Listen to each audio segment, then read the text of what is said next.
તો મિત્રો સ્વાગત છે અમારી યુટ્યુબ ચેનલમાં. આજે આપણે વાત કરવાના છીએ ડૉક્ટર આંબેડકર આવાસ યોજના 2025 વિશે. ડૉક્ટર આંબેડકર આવાસ યોજના વિશે આપણે વાત કરવાના છીએ કે જેની અંદર સરકાર દ્વારા તમને 1,32,000 રૂપિયાની સહાય આપવામાં આવે છે.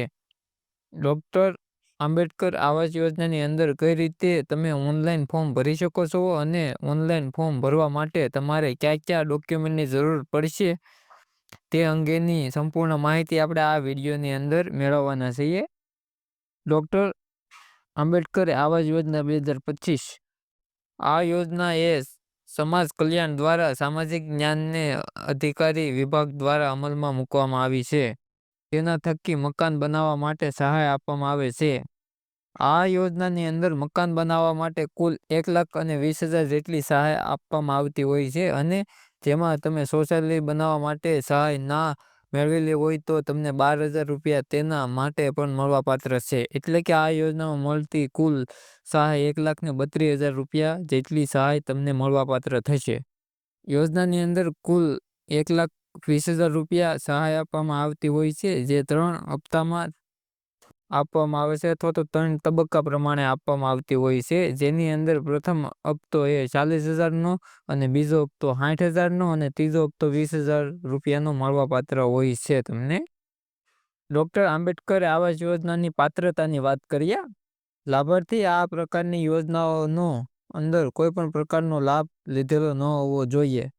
ગ્રામ્ય અને શહેરી વિસ્તારની અંદર 6 લાખ રૂપિયાથી વધુ વાર્ષિક આવક હોવી જોઈએ નહીં. આ યોજનાની અંદર જે મકાન બનેલ હશે તે મકાન ઉપર રાજ્ય સરકારની આંબેડકર આવાસ યોજના એ મુજબની તકનીકી મકાન પર લગાવવાની રહેશે. મકાન સહાયના પ્રથમ હપ્તાની ચૂકવણી કર્યાથી 2 વર્ષમાં મકાન બાંધકામ પૂર્ણ કરવાનું રહેશે.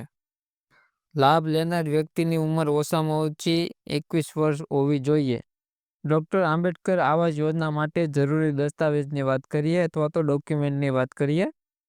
આધાર કાર્ડ, રેશન કાર્ડ, જાતિનો દાખલો, આવકનો દાખલો, રહેઠાણ અંગેનો પુરાવો, જમીન માલિકી અંગેનો આધાર, બેંક પાસબુક, સ્વઘોષણા પ્રમાણપત્ર, આટલા ડોક્યુમેન્ટની જરૂર પડશે. ડૉક્ટર આંબેડકર આવાસ યોજનાની અરજી કઈ રીતે કરવી તેની વાત કરીએ. આ યોજનાની અંદર તમે ઓનલાઈન અરજી કરી શકો છો. ઓનલાઈન અરજી કરવા માટે તમારે સમાજ કલ્યાણની ઓફિશિયલ વેબસાઇટ પર જઈને ઓનલાઈન અરજી કરવાની રહેશે. આ યોજનાની અંદર ઓનલાઈન ફોર્મ ભરી અને જરૂરી ડોક્યુમેન્ટ અપલોડ કર્યા બાદ તમે અરજીને સબમિટ કરી શકો છો તથા વધુ માહિતી એ સમાજ કલ્યાણની વેબસાઇટ પર જઈ અને માહિતી મેળવી શકો છો. તો મિત્રો વિડીયો સારો લાગ્યો તો વિડીયોને લાઈક, ચેનલને સબસ્ક્રાઈબ અને વિડીયોને શેર કરવાનું ના ભૂલતા.